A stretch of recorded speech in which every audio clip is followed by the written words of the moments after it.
अच्छा, अब ये क्वेश्चन देखो। For the reaction A gaseous to B gaseous,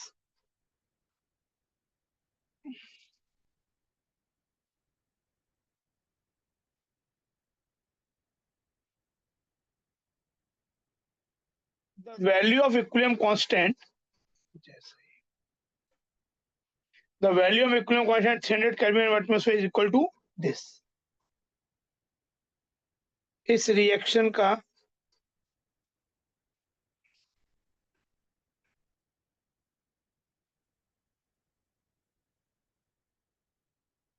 equilibrium constant दिया हुआ है। The value of delta G R for the reaction at 300 Kelvin and 1 atmosphere in joule per mole is minus x r, फिर x की value बतानी है। तो देखो यहाँ पे एक्चुअली क्वेश्चन में थोड़ी सी, क्वेश्चन में गलती नहीं है, पर जो ये पूछ रहे हैं उसका देखो, किसी भी रिएक्शन का at equilibrium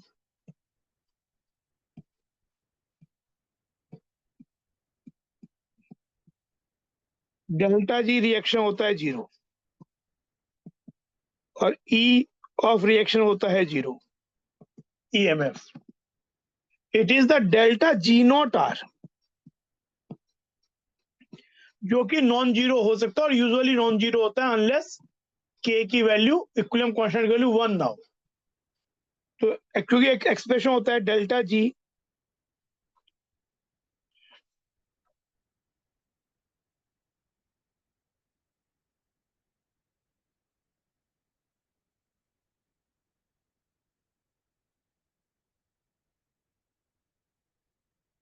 to, two is the reaction quotient.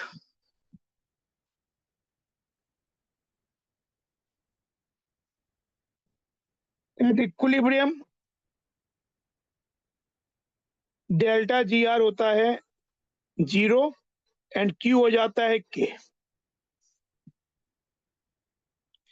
तो बेसिकली ये पूछना चाह रहे हैं डेल्टा जी नॉट आर। फिर डेल्टा जी आर पूछते तो आंसर 0 होगा इक्विलिब्रियम पे। डेल्टा जी नॉट आर क्या हो जाएगा,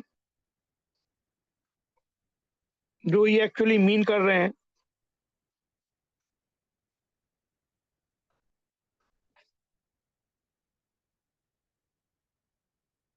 लॉग के।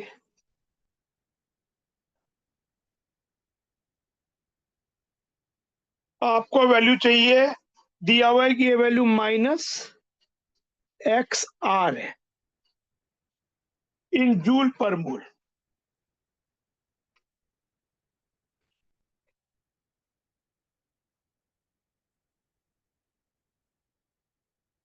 यही है। तो देखो इसे अगर हम करेंगे,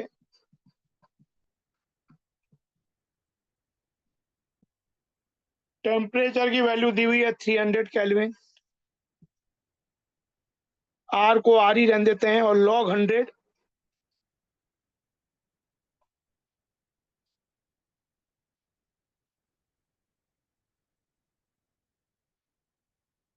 एक्स हो जाएगा। यहाँ पे आपको एक्चुअली आर 8.31 दिया है,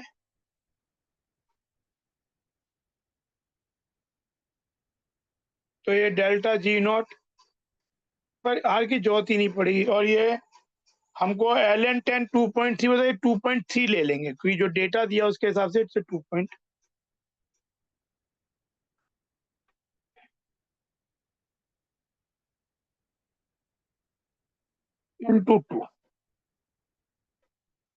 ये वैल्यू क्या हो जाएगी,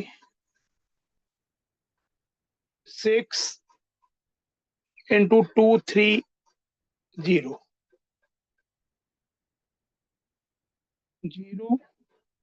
18, एक्स की वैल्यू हो जाएगी 1380। तो ये मेरा आंसर हो जाएगा।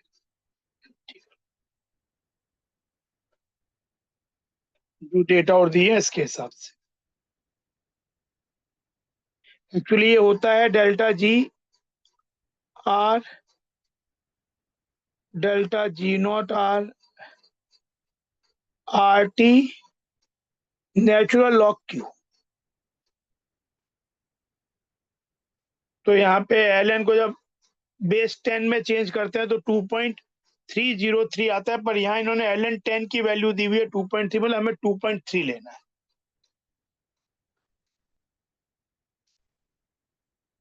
तो ये आंसर हो गया।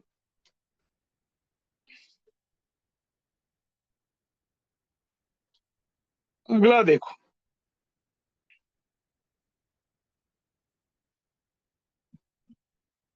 The variation of equilibrium constant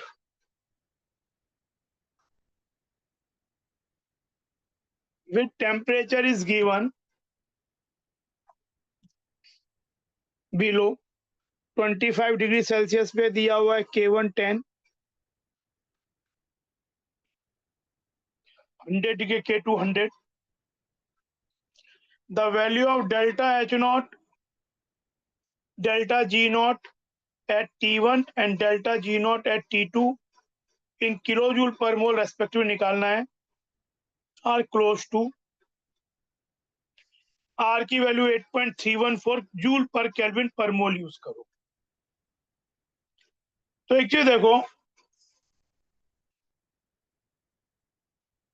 हमें डेल्टा H नॉट चाहिए, डेल्टा G नॉट। तो देखो डेल्टा G नॉट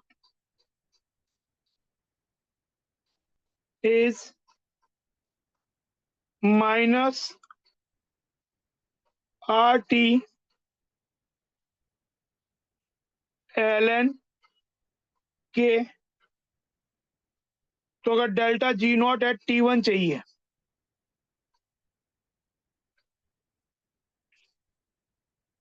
या T1 जो कि temperature should be in kelvin in this equation,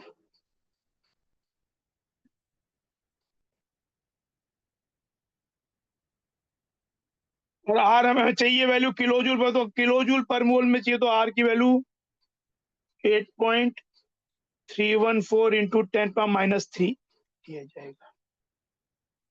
तो ये हो जाएगा 2.303 इंटू 8.314 10⁻³ टेम्परेचर 298 लॉग 10 बेस 10। तो ये तो 1 ही हो जाएगा।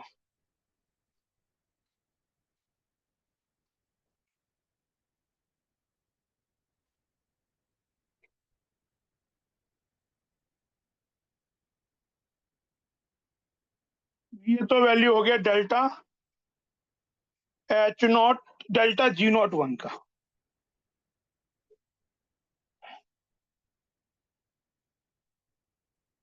T1, तो देखो ये सॉल्व करके आप जब करोगे, है हल्का सा लेंदी है।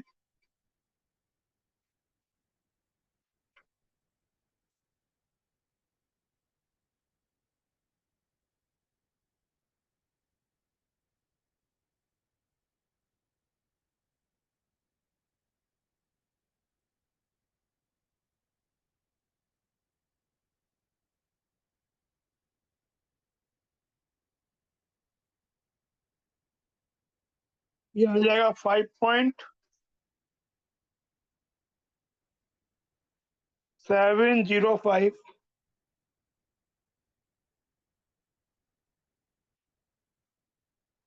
किलो जूल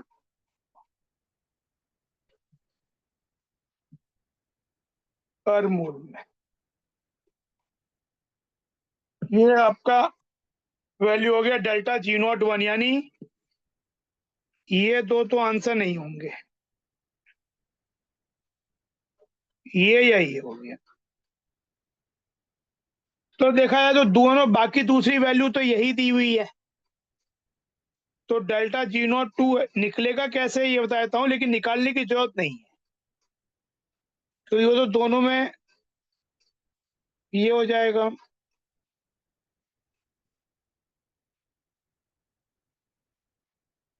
टेम्परेचर हो जाएगा 373 और लॉग 100 K2, तो ये हो जाएगा -2 पॉइंट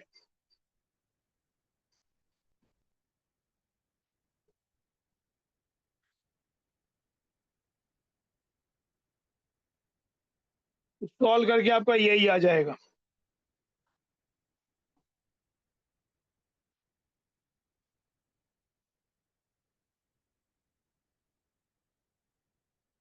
यानी हमें एक्चुअली निकालना चाहिए अब चेक करने के लिए डेल्टा एच नॉट। तो value of delta H not जो है, और यार T1 पूछा है, तो एक्चुअली देखो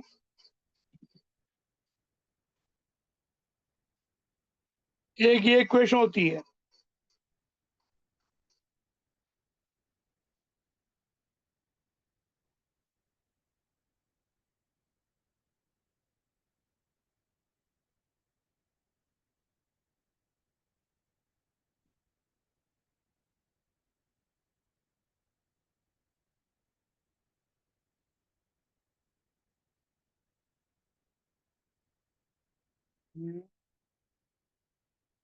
ओ नहीं ये वाला नहीं, यहाँ पे क्या एक इक्वेशन ये होता है,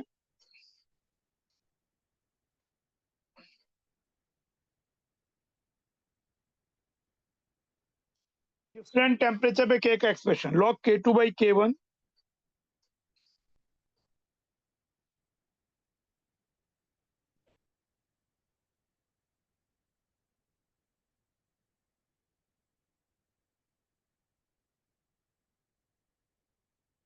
तो ये जो आप लोग log 100/10 हो गया है, तो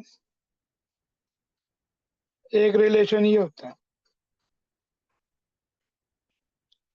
डेल्टा एच निकालना है, इतने टेम्परेचर वेरिएशन में ये चेंज हुआ, हम मान के चलते हैं।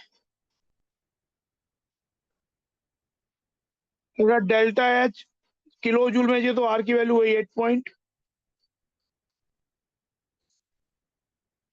और ये हो जाएगा 22/75।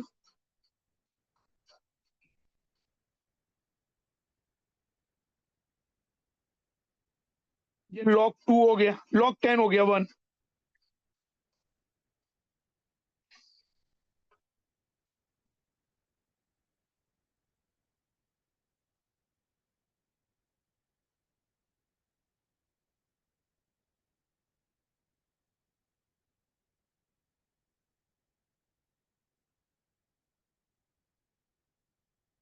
ऐसे भी टेम्परेचर बढ़ने के संग K बढ़ रहा है, तो डेल्टा एच पॉजिटिव होना चाहिए, एंडोथर्मिक होना चाहिए। पर वैल्यू क्या होगी देखो,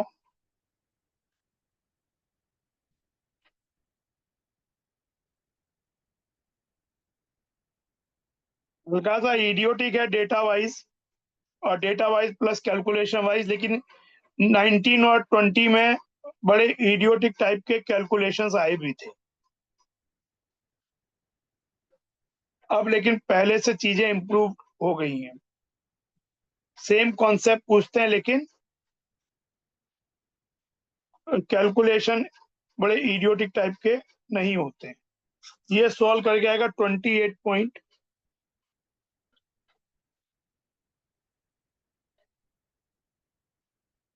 मैं तुम्हें क्वेश्चन समझ में आ जाए इसके लिए मेनली बताया है।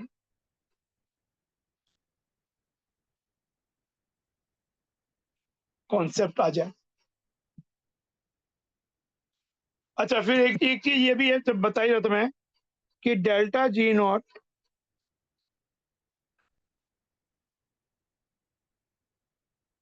विद स्टैंडर्ड कंडीशन पे इसे लिख सकते हैं -RT ln K।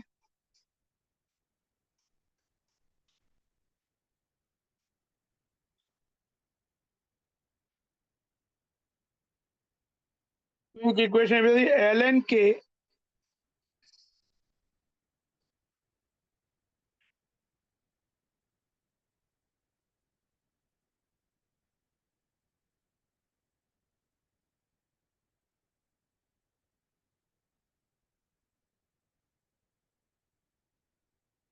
एक्चुअली ये जो डेरिवेशन है ना, ये वाला, ये डेराइव यहीं से होता है।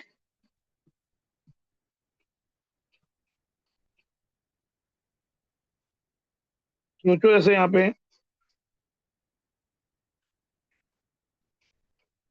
ये इक्वेशन हो गई, तो दो डिफरेंट टेम्परेचर्स पे ln K2 minus delta H not standard condition मान ले रहे हैं।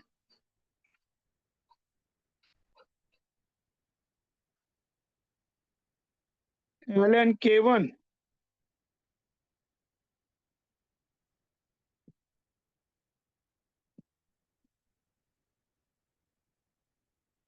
सब्ट्रैक्ट कर दें तो ln K2 है, तो ln K2/K1 हो जाएगा।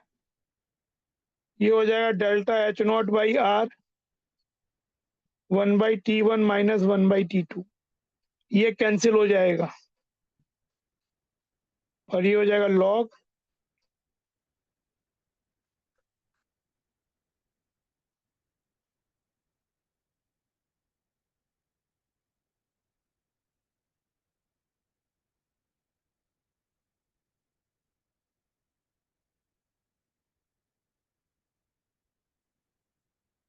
ये वाली इक्वेशन भी एक, इससे ln K वर्सेस 1/T का कर्व जो होगा वो एक स्ट्रेट लाइन होगा जिसका intercept value delta S naught by R होगा और slope minus delta H naught by R होगा। अगर एंडोथर्मिक रिएक्शन है तो स्लोप नेगेटिव होगा, एक्सोथर्मिक है तो स्लोप पॉजिटिव होगा। तो ये आपका ऐसा हो गया।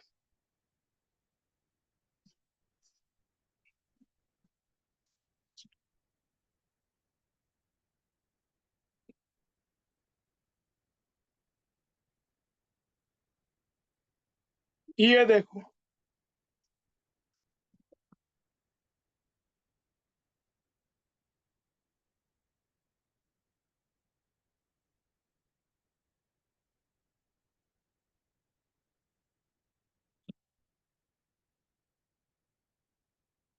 when N2O3 is heated at a certain temperature, it dissociates as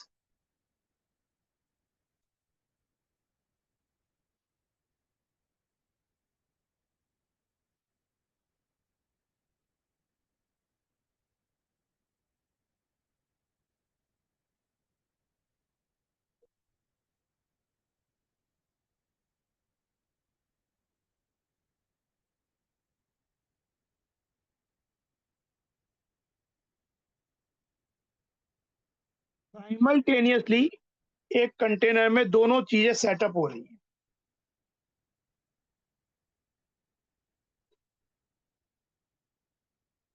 At the same time, N2O3 decomposes as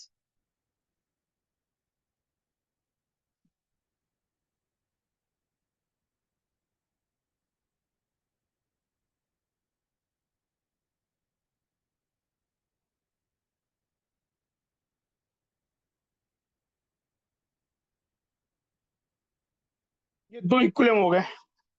इसका केस ही नहीं दिया हुआ है। Initially 4 moles of N2O4 N2O5 are taken in 1 liter flask. मान लो इसके 4 मोल्स लिए, कंटेनर वॉल्यूम 1 लीटर है तो कंसंट्रेशन भी इसका 4 मोलर ही हो जाएगा। एंड अलाउड टू डिसोसिएट, तो मान लो ये कंसन 4 है, 4 माइनस एक्स हुआ, फिर ये डिसोसिएट होगा एक्स माइनस वाई, तो जब ये होगा तो ये भी माइनस वाई हो जाएगा। ये वाई बना, ये वाई बना, लेकिन एक्स तो ऑलरेडी है। ऐसा इक्विलिब्रियम सेटअप हो जाएगा एट इक्विलिब्रियम।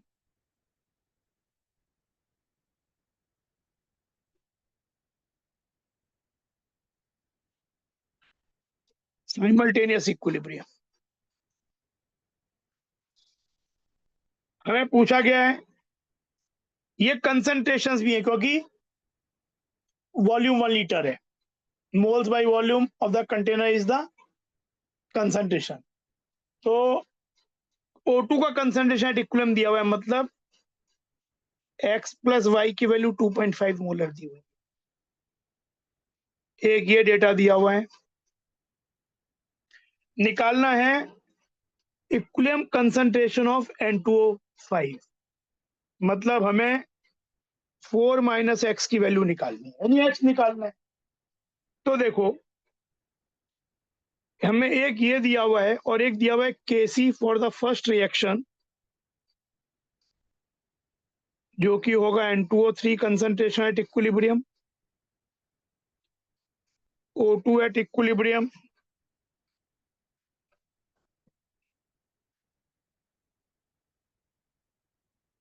और N2O5।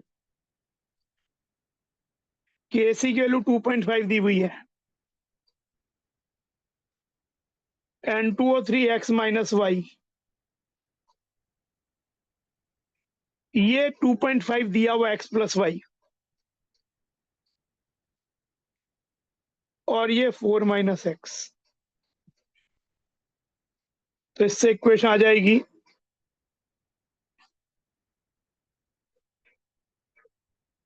यानी 2x minus Y equal to 4, और एक इक्वेशन है x plus Y equal to 2.5। तो इन दोनों को सॉल्व करके 3x मिल जाएगा 6.5, तो x की वैल्यू हो जाएगी 6.5/3। तो आपका ये क्या हो जाएगा, कंसंट्रेशन N2O5 कितना है,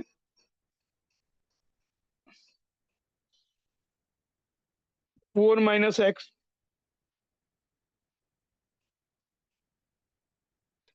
ये हो जाएगा 5.5/3। तो ये 1.846 मोलर हो जाएगा, डी आंसर। अच्छा, आपको अगर और कुछ चीजें भी चाहिए, जैसे y की वैल्यू क्या हो जाएगी, अगर x इतना है तो y हो जाएगा माइनस एक्स, यानी 1/3। तो ये हो गया concentration of N2O। x minus Y क्या हो जाएगा, which is concentration of N2O3।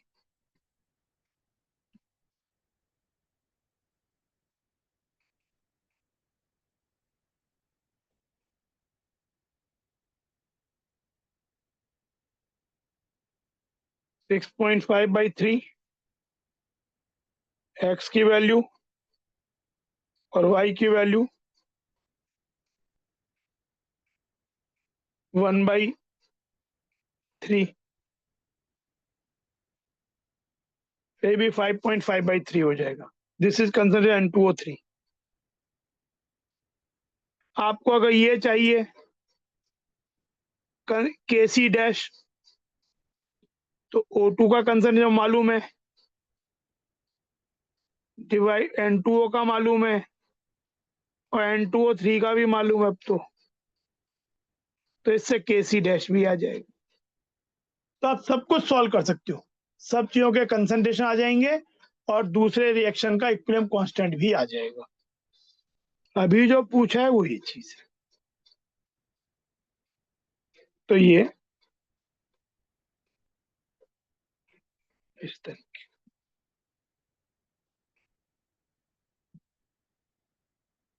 Then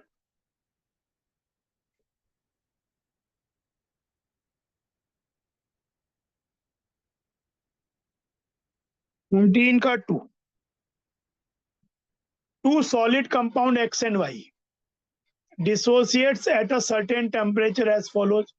ये भी साइमल्टेनियस का क्वेश्चन ही है। एक ही कंटेनर में दो सॉलिड कंपाउंड,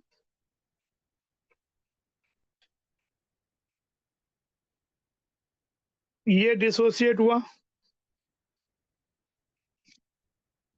KP1 है,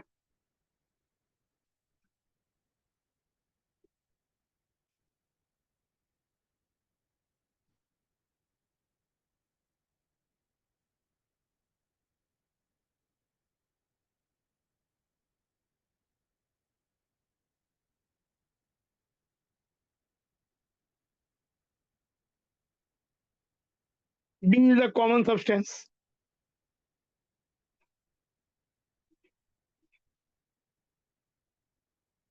टोटल प्रेशर निकालना है। तो इस कंटेनर में सिचुएशन, एक कंटेनर में ये है, दो चीज डिसोसिएट हो रही है। तो देखो यहाँ पे अगर इसका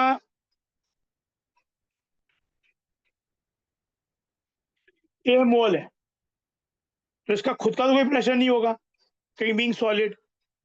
पर अगर ये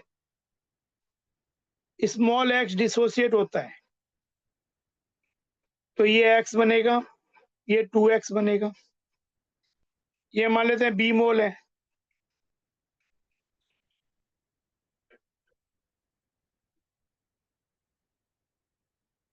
इसके मोल 2x प्लस 2y।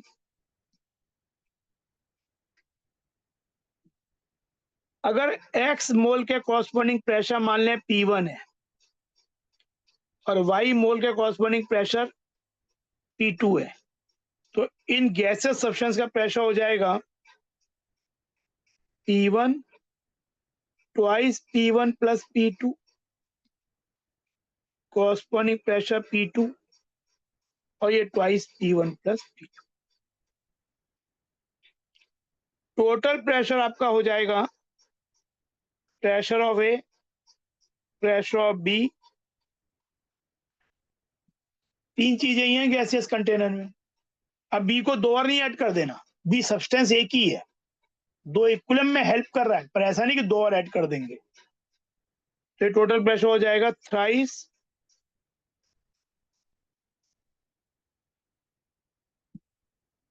अब देखो ये कैसे निकाले, KP1 से आएगा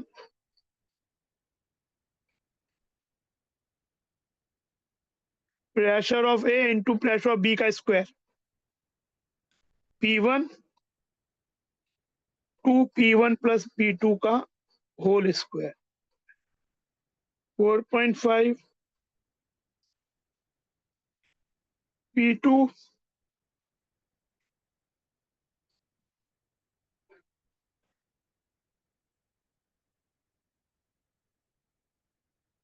तो ये हो जाएगा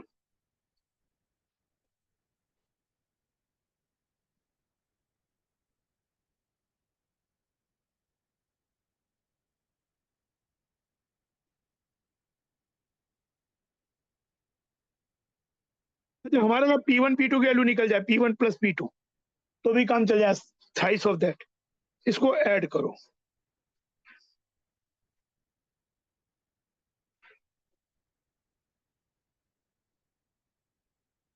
ये हो जाए P1 प्लस P2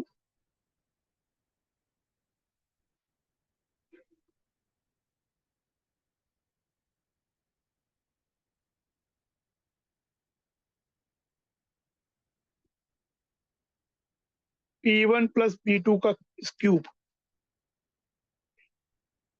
इसे लिख सकते हैं 27/8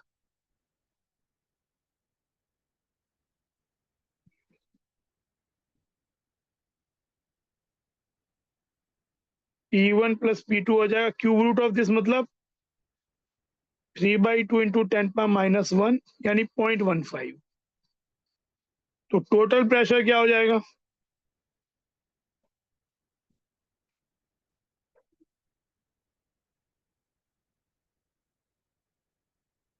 0.45 एटमॉस्फेयर,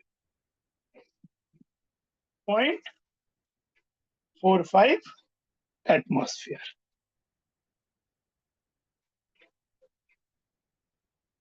अगर कोई सेपरेटली P1 P2 पूछे वो भी निकाल सकते हैं। तब क्या करना पड़ेगा, तब ये जो दो इक्वेशन आई उनको डिवाइड कर दो, तो डिवाइड करके एक रिलेशन मिल जाएगा। अगर आप इन दोनों को डिवाइड करोगे तो you will get twice equal to P1 by P2। तो एक रिलेशन ये भी है कि P1 equal to twice P2। तो देखो यहीं से आ जाएगा, अगर P1 प्लस P2 की वैल्यू ये है तो अकेला P1 क्या हो जाएगा, P1 अकेला P2 क्या है, P2 हो जाएगा 0.05, P1 हो जाएगा 0.1। अब आपको मान लो B का प्रेशर चाहिए, B का pressure twice of P1 plus P2 मतलब 0.3 एटमॉस्फेयर। तो एक्चुअली ये B 0.3 एटमॉस्फेयर है, A जो है वो P1 की वैल्यू क्या आई थी 0.1 एटमॉस्फेयर, और C जो है P2 वो 0.05 एटमॉस्फेयर है। तो सबके पार्शियल प्रेशर भी मिल गए, तो आपको सब कुछ ही मिल सकता है। तो ये again another problem of simultaneous equilibrium.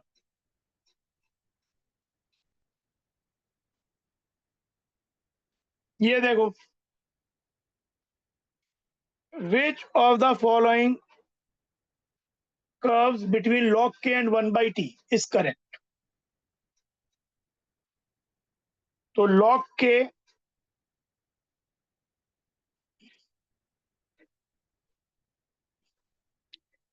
अभी हमने देखा था कि इक्वेशन आती थी log k equal to minus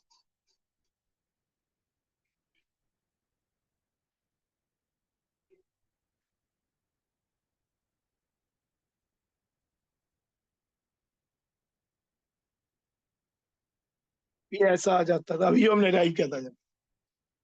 तो इसमें स्लोप क्या होता है, slope is minus delta H naught by 2.303 R, और इंटरसेप्ट नॉन जीरो इंटरसेप्ट है, तो लीनियर कर्व तो है 1/t से, लेकिन अगर एंडोथर्मिक है तो स्लोप नेगेटिव है, एक्सोथर्मिक है तो स्लोप पॉजिटिव है।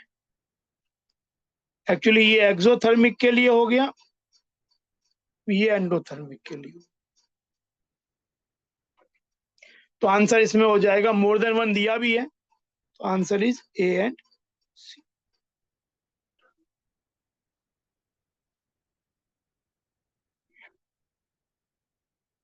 ये डेराइव आपका वहां से हुआ है, डेल्टा जी नॉट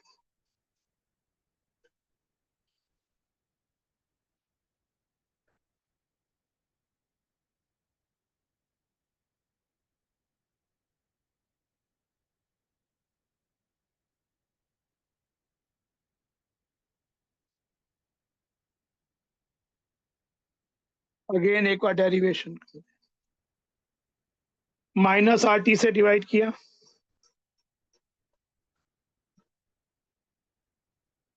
इस पे बेस्ट क्वेश्चन बहुत बार जेई मेन में आ जाता है।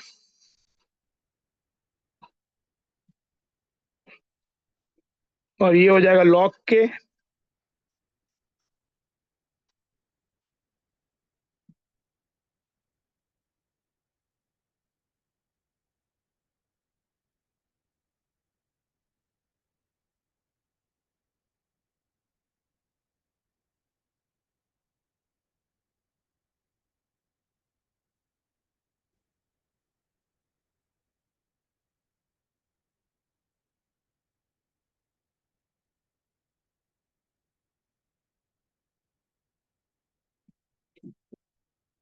अगला क्वेश्चन दो।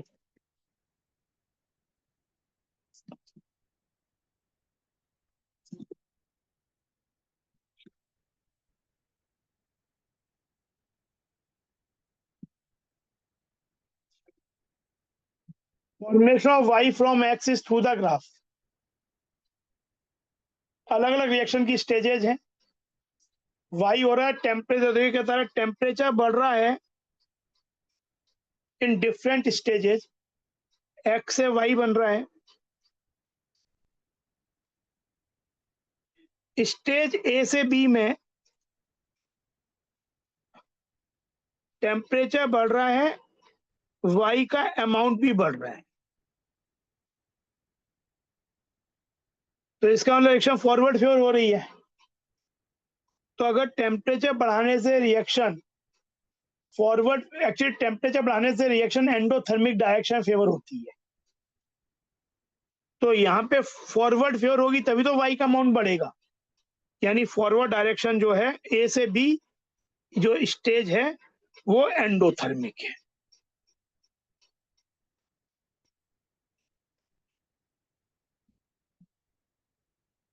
बी से सी स्टेज,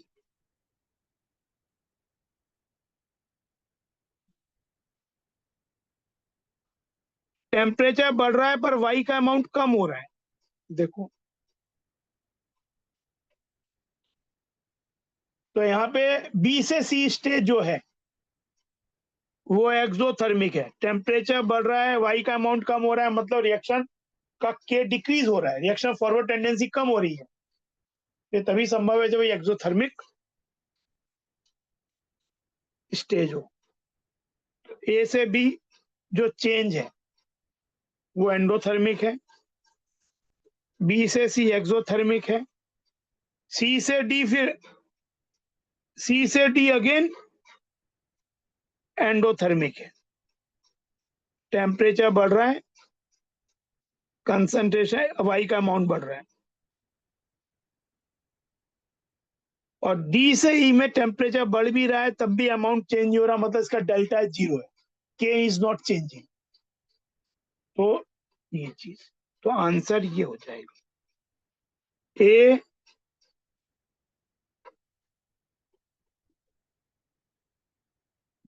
सी एंड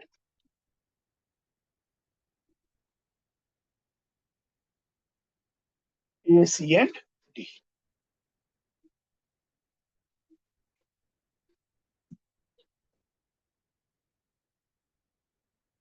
ये देखो, for the reaction PCl5 gaseous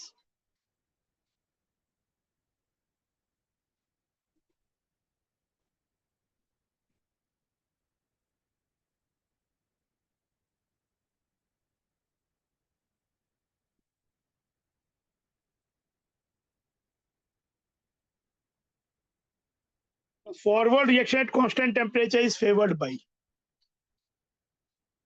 हमें फॉरवर्ड रिएक्शन फेवर करनी है। तो पहले तो कांस्टेंट वॉल्यूम पे इफेक्ट क्या होता है?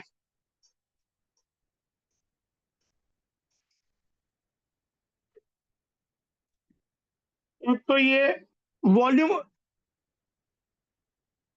देखो अलग, ये ली शटल प्रिंसिपल बेस्ड है। तो ये देखो, अगर वॉल्यूम ऑफ द कंटेनर बढ़ाएंगे तो एक चीज होती है, हमने पढ़ा है कि टेम्परेचर का कांस्टेंट रखा जाए तो वॉल्यूम इंक्रीज करने पे reaction favours in the direction of greater number of gaseous moles, क्योंकि अगर वॉल्यूम बढ़ाएंगे टेम्परेचर सेम रखते हुए तो इंस्टेंटेनियसली प्रेशर कम हो जाएगा। प्रेशर कम हो जाएगा तो ली शटर प्रिंसिपल बोलता है कि जो चीज हुई है रिएक्शन उस तरह से जाएगी कि उस चीज को मिनिमाइज कर सके, उसको नेगेट कर सके।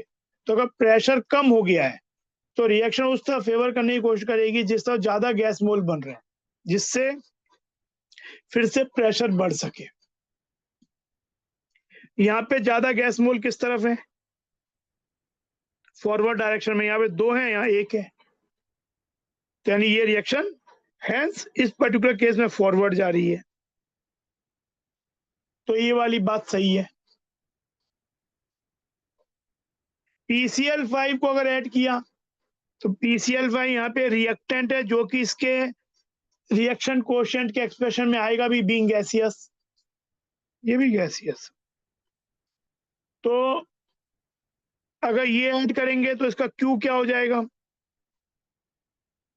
सडनली इसका Q की वैल्यू हो जाएगी कम, ये ज्यादा हुआ तो Q कम हो गया, तो रिएक्शन फॉरवर्ड जाएगा। मतलब मान लो पहले ये इक्विलिब्रियम में था, सोचो, पर आपने अगर पीए बढ़ा दिया तो ये वैल्यू डिस्टर्ब हो जाएगी, तो आपकी Q की वैल्यू K से कम हो जाएगी, तो रिएक्शन विल फेवर फॉरवर्ड। अब वैसे भी बात लॉजिकल है कि रिएक्टेंट अगर आप ऐड कर रहे हो और वो रिएक्टेंट उसके रिएक्शन कोशेंट में है, तो आपने क्या किया, आपने चीज क्या की, आपने रिएक्टेंट बढ़ाया, तो सिस्टम कैसे रिस्पॉन्ड करेगा, वो ऐसी डायरेक्शन में आएगा यहाँ पे रिएक्टेंट कम हो, तो यानी फॉरवर्ड। ये वाली बात भी सही है, नहीं ये वाली। अब ये देखो, इनर्ट गैस का इफेक्ट क्या होता है।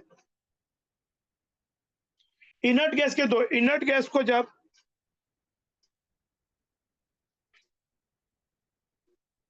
इनर्ट गैस का मतलब होता है ऐसी गैस है सब्सटेंस जो इनमें से किसी से रिएक्ट ना करे, एट कांस्टेंट वॉल्यूम केपी केसी तो चेंज होता ही नहीं, वो तो केवल टेम्परेचर चेंज होने पे चेंज होता है। Even equilibrium concentrations don't change, मतलब रिएक्शन पे कोई इफेक्ट नहीं होता है, ना आगे जाएगा ना पीछे जाएगा। तो ये वाली बात सही नहीं है, कोई रिएक्शन फॉरवर्ड नहीं जाएगा। पर कांस्टेंट प्रेशर पे जब ऐड करते हैं inert gas,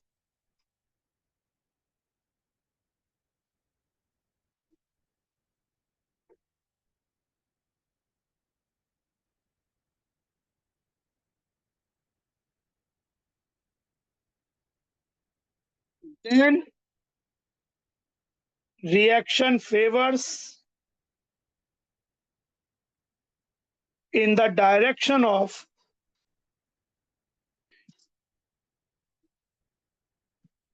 greater number of gaseous moles।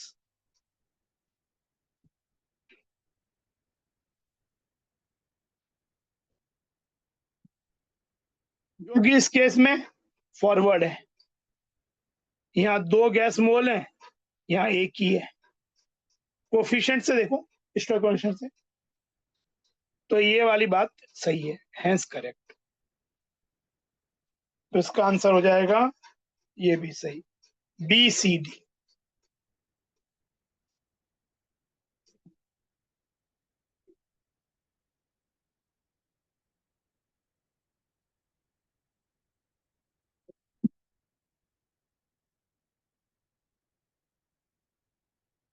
Fifteen का सेकंड, फॉर द रिएक्शन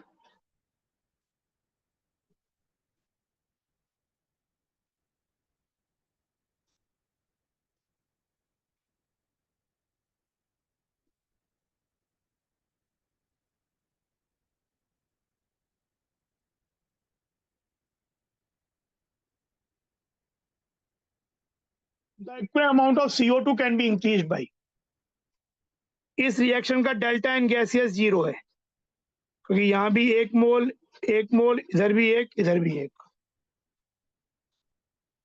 तो कैटलिस्ट का तो कोई इफेक्ट होता ही नहीं है, वो तो ओनली रिएक्शन रेट को फॉरवर्ड बैकवर्ड दोनों बढ़ा देता है। इनर्ट गैस ऐड करने पे कांस्टेंट वॉल्यूम पे तो कोई इफेक्ट नहीं होता है, पर कांस्टेंट प्रेशर पे reaction favours in the direction of greater number of gaseous mole, जो कि इसमें कोई भी डायरेक्शन नहीं है। यानी एडिंग इनर्ट गैस इस पर्टिकुलर सिनेरियो में, इस पर्टिकुलर रिएक्शन के लिए, चाहे कांस्टेंट वॉल्यूम हो चाहे कांस्टेंट प्रेशर हो, कोई इफेक्ट नहीं। ये भी बात सही है। हमें पूछा है equal amount of CO2 can be increase by, मतलब हमें बेसिकली फॉरवर्ड रिएक्शन को फेवर करना है, तो ये तो काम नहीं हुआ, तो मतलब ये भी हमारा पर्पस सर्व नहीं करेगा, ना फॉरवर्ड ना बैकवर्ड गया। Volume of the container decrease करने पे रिएक्शन वहां जाती है जहां पे लेसर गैसियस मोल बनते हैं, जो कि इस केस में कोई भी नहीं है, तो ये वाली बात भी हमारा पर्पस सर्व नहीं करेगी, रिएक्शन कहीं भी नहीं जाएगी।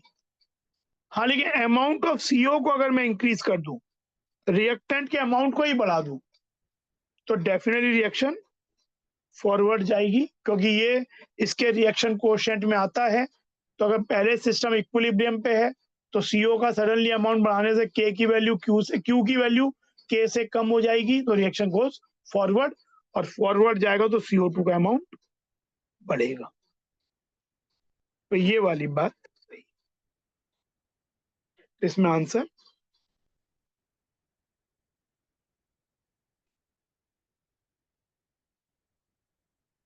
ये देखो,